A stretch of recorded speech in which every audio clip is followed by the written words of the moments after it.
le dijo a tu descendencia daré esta tierra. ¿Y qué es lo primero después de una promesa? Un altar. ¿Sí o no? Edificó allí un altar a Yahweh, quien se le había aparecido, y luego se pasó de allí al monte del oriente de Betel. Antes de que Abraham se moviese, altar. Antes de que él tomara una decisión, altar. Vuelvo a repetirles, el altar representa a Yeshua. Entonces, vamos a ver entonces cómo es que era o cómo es que la Biblia me muestra que era el mundo de Abraham. Cuando nosotros, no sé si a usted le ha pasado, nos trasladamos a una época de la Biblia, pensamos que solo vivía Abraham. El mundo estaba poblado. Y las cosas que se presentaban allí, se me fue, ok, ya. Las cosas que se presentaban allí, tenemos que analizarlas históricamente. ¿Qué más? Muy bien, geográficamente. ¿Qué más? ¿Qué más? Y bíblicas. Y si no, entonces nos enfocamos en Abraham y nos metemos ahí en Abraham y no vemos todo lo demás que había alrededor de un pueblo. La presencia de Yahweh en los tiempos zoroástricos de los Ur de los Caldeos se había retirado de la tierra. ¿Cuándo descendió la presencia de Adonai? Después del arca de Noa. E hizo pacto con Noa y Noa volvió a traer la presencia de Adonai en la tierra después del diluvio.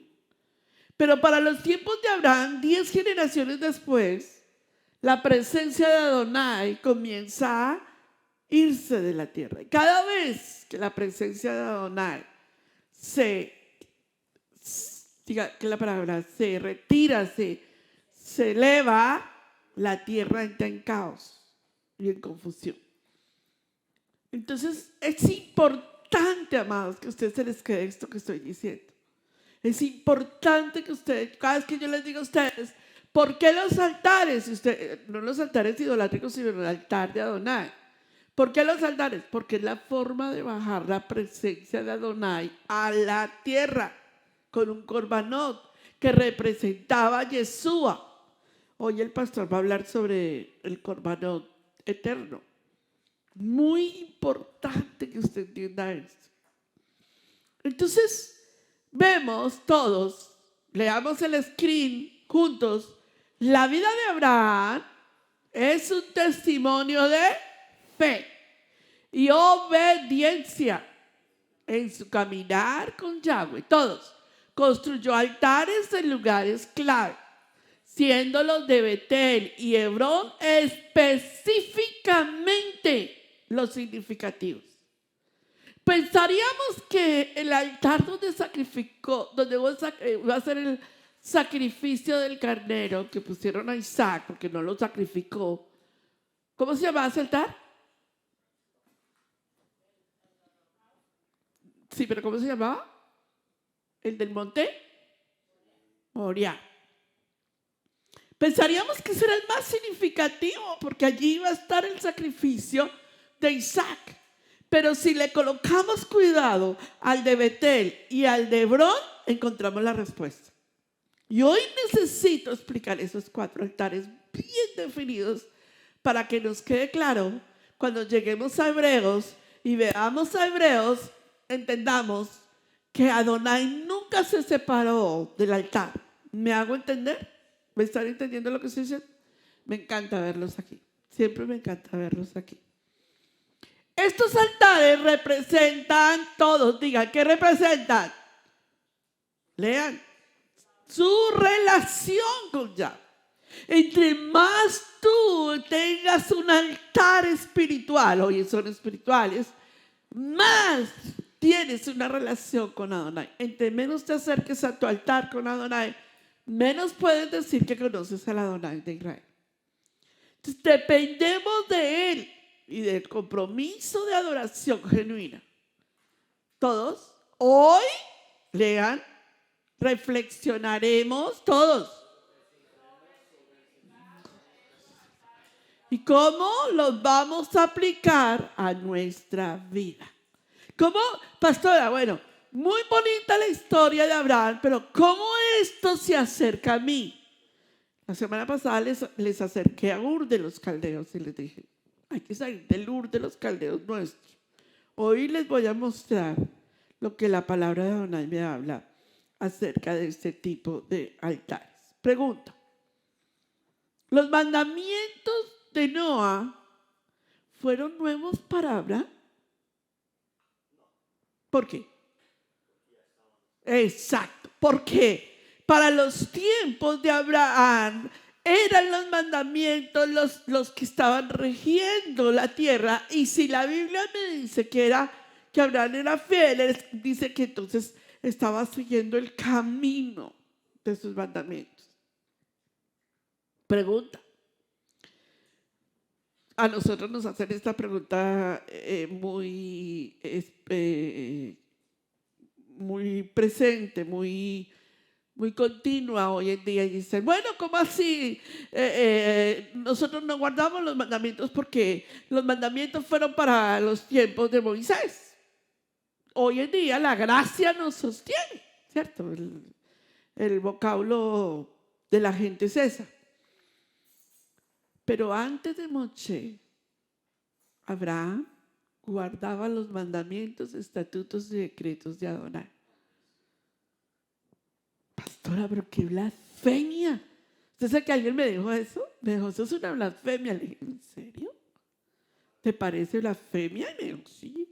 Yo le dije, sí, yo te demuestro con la palabra de Adonai que los guardaba. Eso es como cuando, no sé si ustedes están familiarizados con varios debates que se están haciendo hoy en día con judíos ortodoxos y cristianos bien, pero bien fundamentados en Yeshua. No son mesiánicos, sino cristianos fundamentados en Yeshua, tremendos eruditos, defendiendo ellos a Yeshua y el otro defendiendo a los judíos ortodoxos. Y le dice el cristiano, el erudito cristiano le dice al ortodoxo, ¿tú crees que en la Biblia hubo resurrección? O sea, en la Tanakh, ¿no? Te le dice el judío ortodoxo, jamás. No ha habido resurrección en la Tanakh. ¿Te le estás seguro? Tú que eres un hombre tan versado, tan conocedor del Talmud, tan erudito.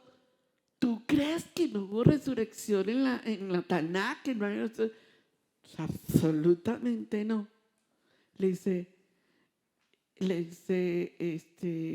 el erudito, le dice, bueno, y entonces, ¿qué le pasó a Elías? ¿Qué pasó no sufrió muerte? La pregunta, no sufrió muerte. Le dice, ¿sabes qué? Tiene razón, Elías no sufrió la muerte. ¿Y qué le pasó? Ay, no, que caminó el año agradable y perfecto y eterno de Adonai y no pasó por la muerte.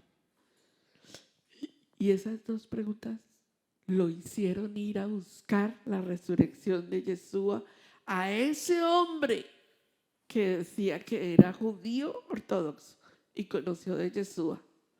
Y cuando conoció de Yeshua, llamó a su papá, que era uno de los rabinos más prominentes de Israel, o es uno de los rabinos más prominentes de Israel. Y el papá le dijo al hijo, hijo, lamento profundamente lo que me estás diciendo. Invertí años en ti y me vienes a decir que Yeshua es Adonai. Y él le dice, sí, es Adonai. Y entonces le dice el papá le dice, puedes venir a visitarme, pero no le puedes contar a nadie esa verdad. Entonces el hijo le dice, papá, ¿quiere decir que tú conoces esa verdad? Le dice, yo la conozco y casi todos los rabinos la conocen, pero no la pueden enseñar. ¿No les parece a ustedes que conocer una verdad hay que enseñarla? Digan conmigo, hay que enseñar. ¿Sí o no? Se me desaparecieron. Bueno, yo les voy a traer, bueno, para la enseñanza que voy a hacer, que estoy haciendo con los pastores, la voy a colocar para el final y a ustedes se las van a dar cuando ya estén listos para la enseñanza. ¿Ven? Entonces, vamos a ir y vamos a ver que Abraham construye 4 altares. ¿Cuántos? Pero si son 7. Muy bien, a mí me gustan mis alumnos de Torá, porque si no, son 7 altares y Abraham solo construye 4 altares. Amén. Adonai no quiere que una sola persona se lleve la gloria. Siempre Adonai distribuye para todos. Amén. Usted no ve en la Biblia que el único que se lleva la gloria y el único que completa todo y el único que lo hace todo es ¿quién? Yeshua. Él se lleva la gloria. Entonces Abraham construye 4 altares, que dentro de ellos el primer altar es un altar de alabanza, el segundo es de oración, el tercero es de paz y el cuarto es de provisión. También van a recibir varios nombres. Abraham entonces esos altares los construye por donde viajaba, para que su familia pudiera adorar a Adonai, para que los que estaban con él adoraran a Adonai. ¿Se acuerdan que yo les he dicho a ustedes que a veces nosotros pensamos que tiene que estar construido el templo completamente construido para que llegue Yeshua? Se necesita ¿qué? El altar. Y ya está hecho, ya está construido. Muy bien. Entonces, ¿por qué sabemos? ¿Por qué Abraham entendía los mandamientos y edificaba un altar a Yahweh? Y el corbán se entregaba y hacía él descender la presencia de Adonai. ¿Por qué él hacía esto? Pero hay una explicación. A ver, ¿por qué tú vienes a Shabbat? ¿Por qué tú guardas los mandamientos? ¿Por qué? Sí, exacto, muy bien. ¿Por qué haces lo que haces? Sí. ¿Para qué hacer? Sí. ¿Eso qué quiere decir? Que tú tienes un solo Adonai que le sirves. Nuestra creencia en Israel Casa Integral es monoteísta, igual que la de Abraham. Somos monoteístas. ¿Están conmigo? ¿Qué creemos? En un solo Dios verdadero. Nada más creemos en eso. No creemos que la Mariana sea la mediadora entre Adonai y los hombres. Nosotros no lo creemos. Me imagino que usted ya pasó por la clase de membresía. Usted sabe las 10 cosas de las que cree Israel Casa Integral. Sí, es importantísimo eso, amados. Ahora que estoy haciendo la parte tributaria de Israel Casa Integral Colombia, la abogada y la contadora que están manejando la parte tributaria me pidieron el reglamento interno de Israel Casa Integral. Entonces yo le mandé el reglamento interno de Israel Casa Integral, todo lo que es el reglamento interno que ustedes han firmado. Y ella me decía, mire, yo llevo muchos años haciendo esto tributario para las iglesias, pero yo nunca había leído un reglamento como el de ustedes, tan bien edificado en la fe. Porque nosotros tenemos que tener algo muy claro, amados, es que a nosotros no nos pueden meter gato por liebre. A nosotros no nos puede llegar el gobierno y decirnos tienen que casar homosexuales porque es ley. Porque nosotros tenemos un reglamento interno. Lo que no se hace bien hecho, más adelante nos lo cobran. ¿Sí o no?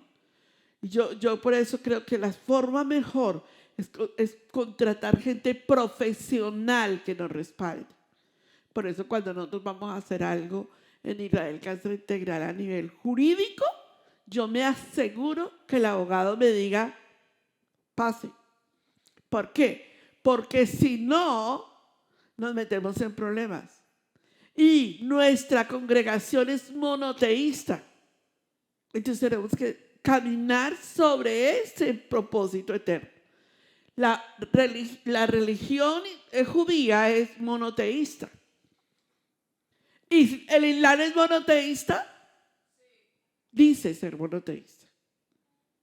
Pero cree más en Mahoma que en Dios, que en el Dios de la Biblia. Cree más en la Meca que en el Dios de la Biblia. Entonces no es tan monoteísta como nosotros nos imaginábamos. Yo di aquí enseñanzas de cada una de las religiones. La única verdad, la única religión monoteísta en el mundo es Israel, que cree que Adonai es uno. ¿Me hago entender? Nadie más. Pastora, y los católicos, tengo algo para ustedes, tengo un regalo para ustedes, Israel, Casa Integral de las Naciones. Miren, de 2 semanas enteras, ya terminando la clase con los pastores de lo que ustedes van a recibir, llevo 2 semanas enteras orando en el Padre, y el Padre despertándome madrugadas eternas. Yo le decía al pastor, y él me tiene con un tema aquí en la mente, que no puedo dictar en 1 hora, tengo que dictarlo en un seminario. ¿Ustedes estarían dispuestos a venir a un día, a sacrificar un día y venir a recibir un seminario sobre el Vaticano? Eso necesita ser estudiado. Amados, ahora más que nunca necesitamos estudiar eso. Ese es el punto exacto de lo que va a suceder en el mundo y que la gente no entiende. Espero que me digan que sí van a sacar un día y dicen, sí, pastora, nosotros sacamos el día, todo para Adonai, Adonai Ahad, adoramos a Adonai aquí en esta casa, aleluya, aleluya, diga aleluya. Entonces, el mundo estaba ¿en qué? En oscuridad. ¿No le parece a usted que el mundo está en oscuridad en este momento? Y necesita de algo que va a suceder. Muy bien. Entonces, el mundo trae el pecado del huerto del Edén. Con esto he arrancado y esta gráfica la he puesto en todas las clases. El mundo está en transgresión, una transgresión como nunca se ha visto para los tiempos de Abraham. Y el mundo está en iniquidad. El que carga iniquidad la traspasa. El que carga transgresión la traspasa hasta la 4ª generación y se repite. Y el que no lidie con la iniquidad verá a sus hijos y a los hijos de sus hijos y a los hijos de sus hijos perdidos hasta que lidie con eso. Eso es bíblico. Eso no me lo estoy inventando yo. Usted no le vaya a decir, sí, pastora, pero yo recibí a Yeshua, la salvación y los pecados de remisión son 2 cosas diferentes. Una cosa es redención y otra cosa es remisión. Y lo he enseñado aquí, ¿sí o no? Muy bien. Entonces, el mundo viene arrastrando con los nefilim. El mundo viene arrastrando para el tiempo de Abraham con los gigantes. El mundo viene arrastrando con los giborim, con los poderosos gigantes en la tierra. El mundo viene arrastrando con Hamas, los filisteos. El mundo viene arrancando con los cananeos. ¿A usted no le parece que lo que pasó esta semana con esa familia de Israel no es humano?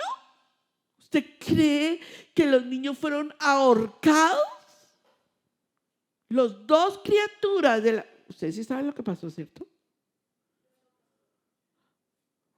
Poderoso. hermosamente, amados. Eso es de nuestro pueblo.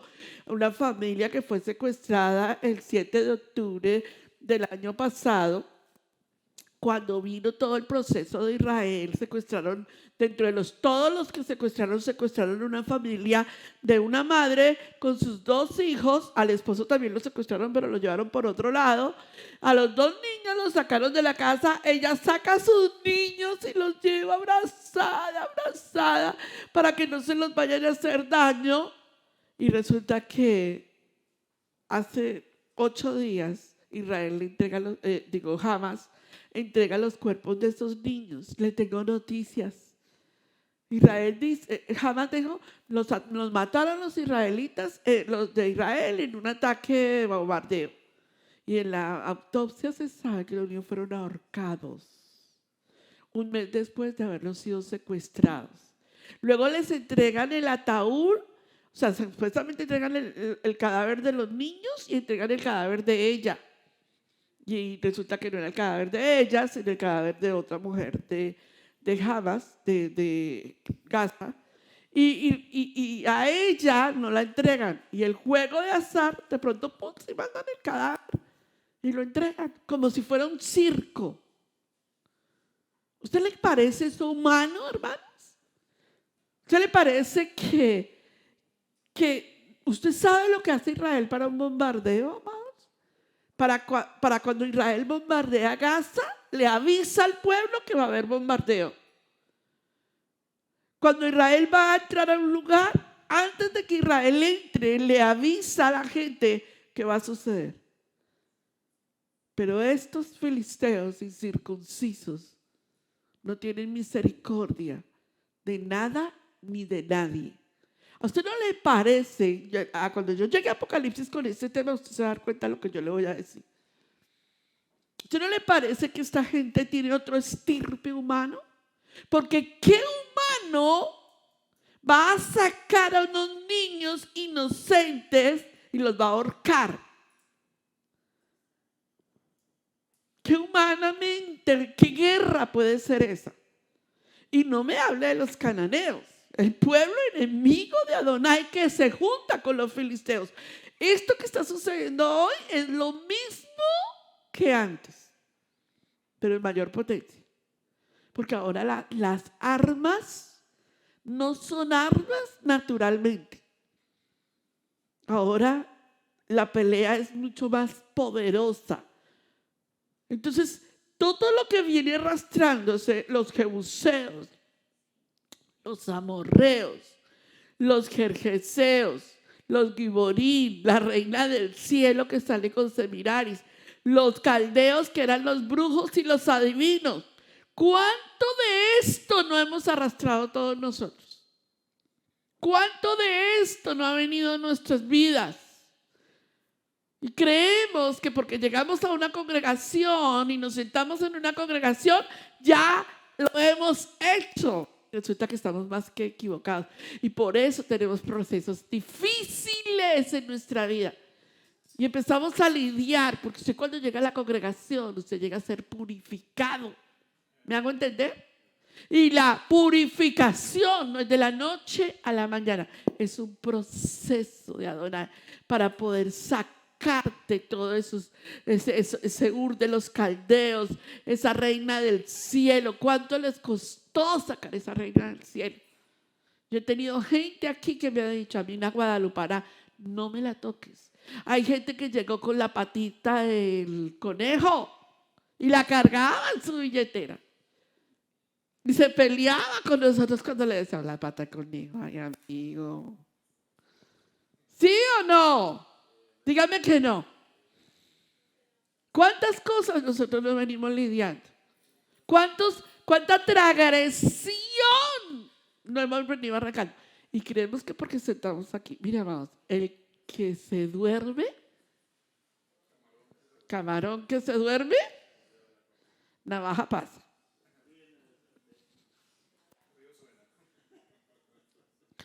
Y a veces nos dormimos con nuestros hijos.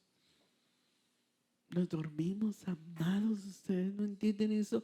Nos dormimos, ustedes frente a nosotros se nos está escapando la espiritualidad de nuestros hijos, pero no nos damos cuenta. ¿Sí o no? Y nosotros tenemos que ser muy cuidadosos porque el mundo está en tinieblas. El hecho de que usted lo traiga aquí media hora a la iglesia no le ayuda mucho. ¿Sí? O le ayuda 5 minutos. Le ayuda. Por lo menos aquí escucha. Por ósmosis se escuchará. Pero afuera, lo que ellos escuchan, lo que ellos ven, lo que ellos reciben es mucho más terrible. Y se necesita padres y madres que ejerzan una vida espiritual sobre ellos. Amados, el llamado monoteísta es a dejar tu Dios dinero, tu Dios negocio, tu Dios televisor, tu Dios lo que sea, y centrarte en lo que Adonai te ha dicho, tus hijos. Se los digo con todo mi corazón. En esa área yo fui muy leona en mi casa. Y aunque era cantaleta tras cantaleta, proceso tras proceso, me los peleé con Adonai, me los peleé, hasta que, mejor dicho, y aún con el menor, me lo peleó. ¿Por qué? Porque es nuestro deber. No le pida a usted a Adonai, no le diga a Adonai, ayúdame, cuando tú no estás en sintonía con el ayuda. ¿Me hago entender? Abran los ojos espirituales. La semana pasada, les voy a contar algo aquí. Esto no sale de aquí, ¿cierto? No. La semana pasada Sebastián estaba muy frustrado. Ustedes supieran todo lo que él se prepara en la semana y le faltaba una parte de su prédica para terminarle la enseñanza a los jóvenes. Porque él no se prepara como cualquier cosa. Se prepara. Me falta una parte para terminar. Porque necesito que ellos lleguen a ese nivel. Y entonces yo necesito que cuando yo termine, ellos entiendan en lo que yo les estoy diciendo. Le llegan tarde. No le llegan. Y me dijo, ma, es frustrante. Yo le dije, bienvenida al club. Yo pensé que usted ya había pasado por el club, papito. No sé cómo hablarles a veces, tanto a los padres como a los hijos, porque ustedes son responsables de esto. Ustedes llegan tarde aquí, esos llegan tarde allá. Ustedes no le ponen cuidado al asunto, allá tampoco le ponen cuidado al asunto. Ustedes no se despiertan, ustedes mirarán las consecuencias más adelante y van a decir, me lo dijeron. Pero hoy no los voy a cantaletear tanto, no se preocupen. Hoy les voy a dar una lección de Abraham, monoteísta. ¿Qué era Abraham? Muy bien. Abre un altar y ese altar, el primer altar que Abraham hace, ese altar de adoración es el de los nuevos comienzos. Cuando usted salió de la religión tradicional, usted empezó un altar de nuevos comienzos. Tal vez usted no lo llamó nuevos comienzos, pero era su nuevo comienzo con Adonai. Pero Yahweh había dicho a Abraham, comienza de nuevo, Abraham. Vete de tu tierra y de tu padre. Comienza a pensar de una manera diferente a la que tu padre pensó. Si tu papá tenía una mentalidad de perro muerto, cambia ese nuevo comienzo. Si tu papá tenía este pensamiento, comienza a pensar con la mente de Mashiach. Así nos tocó hacer, ¿o no? ¿Cuántos de nosotros no tuvimos que salir de esa manera de pensar? Muy lindos mis papás, muy bellos mis papás, muy lindos y todo, pero tengo que hacer un nuevo comienzo. Tengo que canalizar mi familia de una manera diferente. Ese es un altar diferente. Entonces, en ese altar de nuevos comienzos, todos a Génesis 12, del 5 al 7, me gusta que me sigan en la Biblia, dice Y tomó pues Abraham a Sarai, su mujer, y a Lot, hijo de su hermano, y todos sus bienes que habían ganado, y las personas que habían adquirido en Harán. ¿No? Cinco.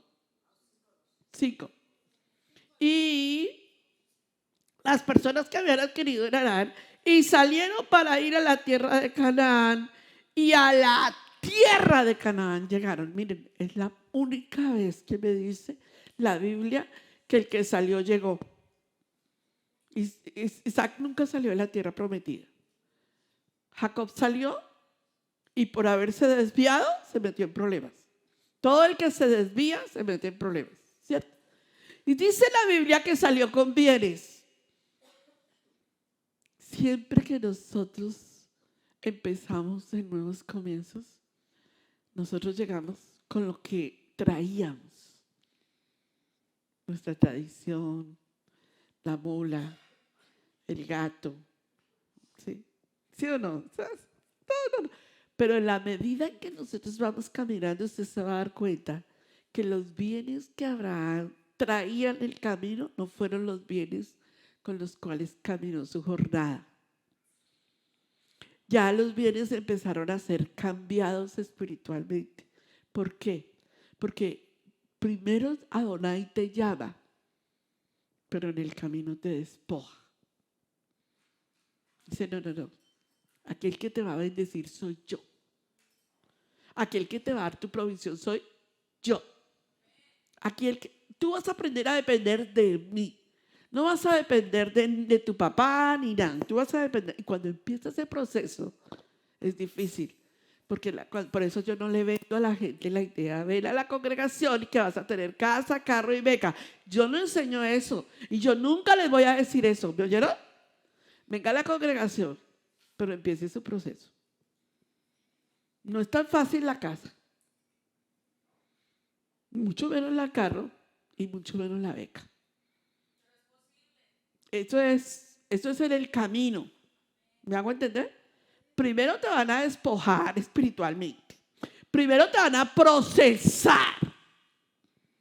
Primero te van a arreglar. Y luego viene tu altar. Ese altar, ese primer altar que está ahí en Betel y Siquem, es un altar donde tú te rindes. Cuando tú llegas a la congregación y verdaderamente tú entiendes que te tienes que congregar, ya hiciste el altar. ¿Sí o no? Es un altar de rendición. ¿Usted se acuerda de los primeros pasos que usted hacía cuando se convirtió? ¿Quiere que se las diga o quiere que se las repita? Usted era lo más espiritual del cielo y de la tierra. Usted tenía una posición que hay que hacer porque yo lo hago. Usted, en los primeros pasos de su vida, usted estaba rendido a Adonai completamente porque usted estaba agradecido de su salvación. A usted le hablaban de salvación y usted lloraba. ¿O no? ¿Y qué le pasó? ¿Qué le pasó al brillo? ¿Qué le pasó a la luz? ¿Qué le pasó al fuego? ¿Qué le pasó a esas etapas maravillosas en las que nunca nos podemos olvidar? ¿Qué le pasó a usted cuando a usted lo llamaban al altar y le decían, venga hermano, humíllese ante Adonai? Y usted se lanzaba hacia el altar y decía, aquí estoy. ¡Ah, te necesito, Adonai!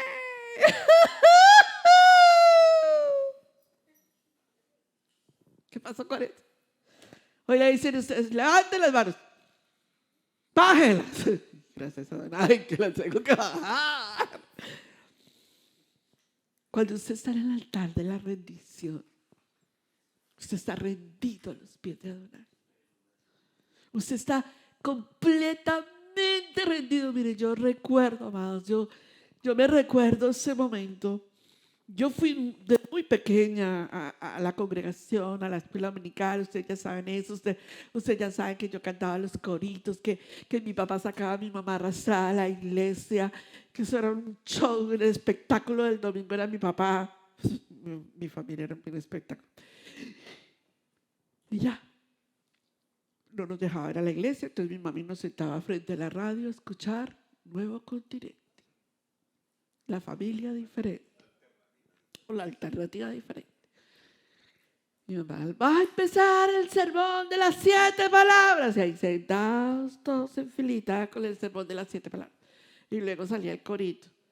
Cuando allá se llame lista. Y mi mamá le faltaban los coritos. Mi mamá cantaba. Y bueno, y ahí Cecita, me acuerdo tanto pequeñito con su guitarrita chiquitica y... Pero ahí no estuvieron, porque mi papá no nos dejaba en la iglesia. 15 años después, volvimos. Y volvimos por persecución, porque mi papá ya estaba en problemas con mi mamá. Ustedes saben eso, y ya nos llevó a la iglesia. Y yo llevaba diciembre, enero, febrero, marzo, abril, mayo. 6 meses de casada. Robert, vamos a la iglesia. Acompañamos a mi papá. Roberto le decía a mi papá, vamos porque si no esta se me va a divorciar. Y Robert le dijo, don Reinaldo, el duro, le dijo a mi papá, si a mí me llegan a pedir plata en esa iglesia, no vuelvo. Papá, no, ese es el pastor, es lo más nice. Vamos, don Roberto. Y nos fuimos. Y saber que ese día 17 de mayo del 2001 a las 11 de la mañana, el papá Adonai le predicó única y exclusivamente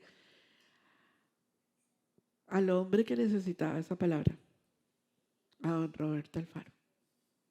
Que cuando hizo el llamado de salvación, nadie pasó sino Robert. Que cuando el pastor le dijo, bienvenido, Dios tiene un plan contigo. Y el padre le habló a Adonai, Adonai le habló a Robert a través de ese pastor. Fue el día, porque yo vi a Robert en el altar y yo dije, no, pues yo no lo puedo dejar solo. Yo me fui con él al altar. Y pasamos los dos. Y ese día, todo cambió en mi casa, en mi vida. De ver un hombre católico, apostólico y romano, a ver a otro escuchando todos los días a las 5 de la mañana la radio y la prédica y la enseñanza y ahí ¿dónde está esto en la Biblia? ¿Dónde? Y de pronto golpearon. Y llegaron los mormones a evangelizar al pastor. Y fue un mormón quien le regaló una Biblia evangélica al pastor que todavía tiene en la casa. Y el mormón, Robert le preguntaba, ¿y dónde está esto en la Biblia? Y él le contestaba a Robert, aquí, Roberto, aquí. Robert no lo dejaba que lo evangelizara porque Robert le evangelizaba con el testimonio vivo que le estaba dando a esa persona. Y esos momentos en mi casa fueron momentos de cambio total y absoluto, porque Adonai le había dado el altar de la rendición a mi esposo. Yo le pregunto a ustedes, ¿usted se acuerda de su rendición? ¿Usted se acuerda del momento donde usted se rindió a Adonai verdaderamente? Ese primer altar pasó Abraham a aquella tierra hasta el lugar de Siquén, todos lean, hasta el encinar de Moré y el cananeo, y estaba entonces en la tierra y apareció Yahweh a Abraham y le dijo, ¿qué le dijo?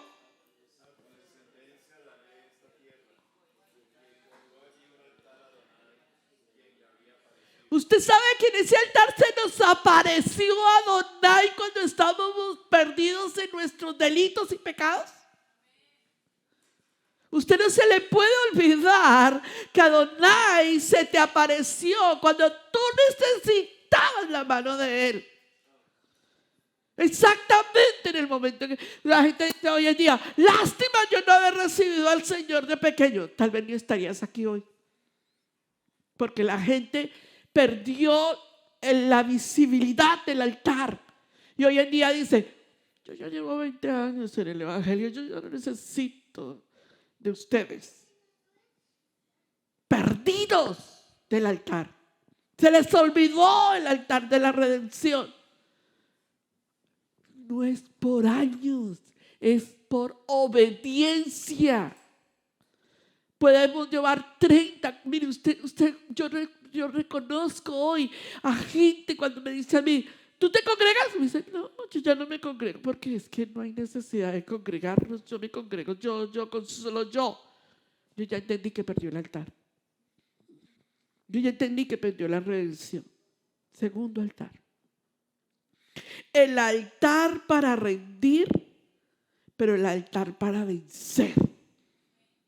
Después de que tú te rendiste a los pies de Adonai, va a venir tormentas. La gente no te va a querer. El mundo espiritual se va a venir en contra tuya. Tu familia te va a rechazar por tu creencia. Es más, ¿hasta por qué te va a rechazar? Porque Él ve en ti lo que no han podido conseguir. Porque ven en ti el rostro de Adonai, el brillo, la luz de Yeshua lo ven en ti. No pueden con eso, ¿sí o no? Hello. Ese es el altar de la rendición. Ese es el altar del vencer. Luego pasó de allí al monte del oriente a Betel y plantó allí su tienda, teniendo Betel al occidente y Jai al oriente. ¿Y qué hizo? Me voy de parranda, me voy tranquilo, yo ya tengo a Adonai. La verdad es que una cervecita no me hace mal. No. Abraham no se distraía porque Abraham sabía que tenía que ir bajo el camino de Adonai. ¿Me hago entender lo que estoy diciendo? No se distraigan.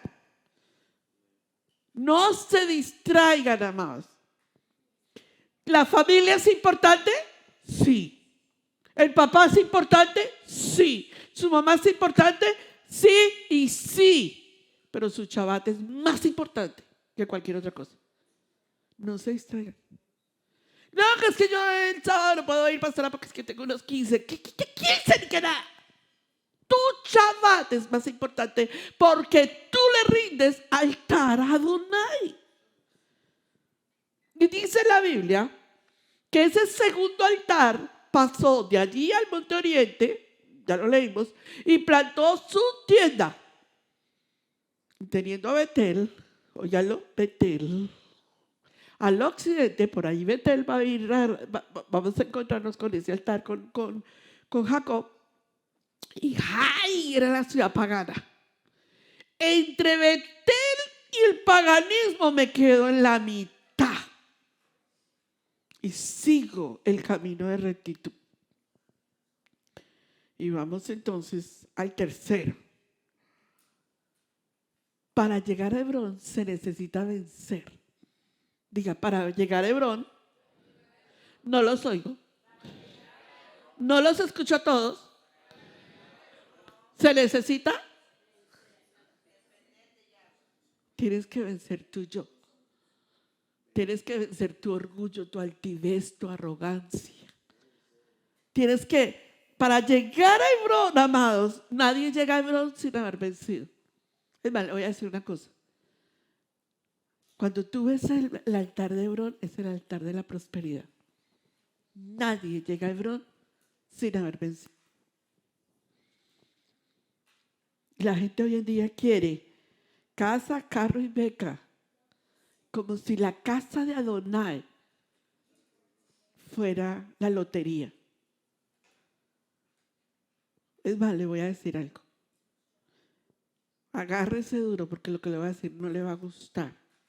Tal vez lo sacuda más bien duro. Yo sé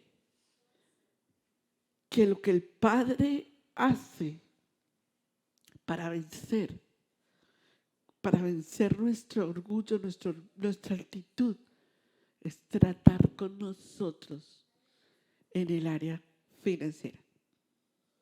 Es donde el Señor pone una mano durísima. Pero fíjense que las finanzas, usted, dígame una cosa. Usted le puede doler una muela, pero si le pagan las 40 horas, usted va, aunque usted lleve la muela aquí que le sale. ¿Sí? ¿Me entiende? ¿Sí o no? Usted le duele la muela, pero le van a pagar a $100 la hora. Así usted llega con una vendaje aquí y que no se le salga la muela, porque le van a pagar a 100.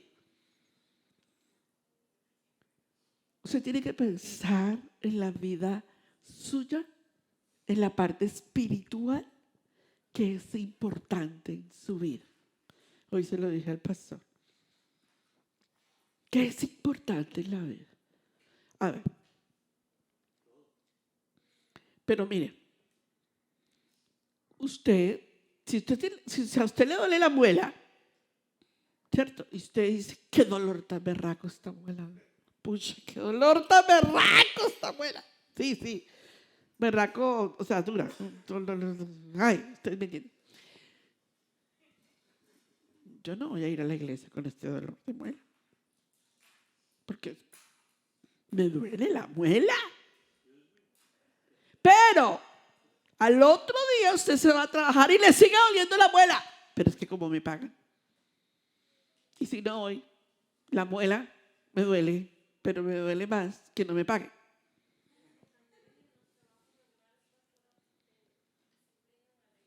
Exacto, porque le duele la muela. Porque no fue. Y digamos que en el trabajo le dijeron, mijo, si le duele la muela, quédese. Eso sí, no le vamos a pagar el día, pero quédese. No, yo voy. Con muela y todo que me duela. ¿Y por qué al chaval no? No, porque es que ahí me duele más. ¡Ah! Vea usted. Encuentre el detalle de lo que es el tesoro de su vida. Su tesoro Adonai es Adonai. El venir a la congregación tiene que ser vencer. No vencemos ni a las cobijas. 5 de la mañana el ayuno. Ay, ¿por qué no lo ponía a las 10? A las 10 sería mejor. Vencer es levantarnos temprano. ¿A qué horas tenemos que estar en el estudio bíblico? A la 1 de la tarde. Tengo que llegar 12:40 de la tarde para que yo venza, porque yo soy un vencedor en Yeshua. Muy pastora. Entonces vamos al altar. Y vamos al altar de depender. Esto se lo doy a dar a nombre del Ruach HaKodesh, el que depende, el altar de esa restauración, el que sabe que depende de Adonai, el que sabe que su altar es diciéndole, yo sé que sin tu presencia no voy, no sigo, no puedo, no hay nada que hacer. Nosotros le llamamos a veces la contraria a Adonai. Génesis 13:1, díganlo, léanlo, le escriben si quieren. Subió pues Abraham y hacia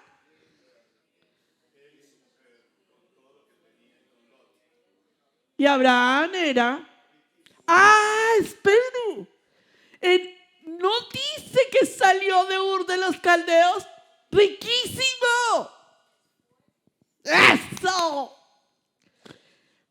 Por eso a mí me gusta cuando la gente dice, no, porque es que la gente que le sirve a Adonai tiene que ser gente pobre. ¡Pobre! Oigan a estos. La pobreza es una maldición y la humildad es una virtud. Y no me digas que Abraham era pobre. Ni Yeshua. Jamás me vayan a catalogar a Yeshua como un hombre pobre. La Biblia dice, el efod, la ropa de Yeshua se encarga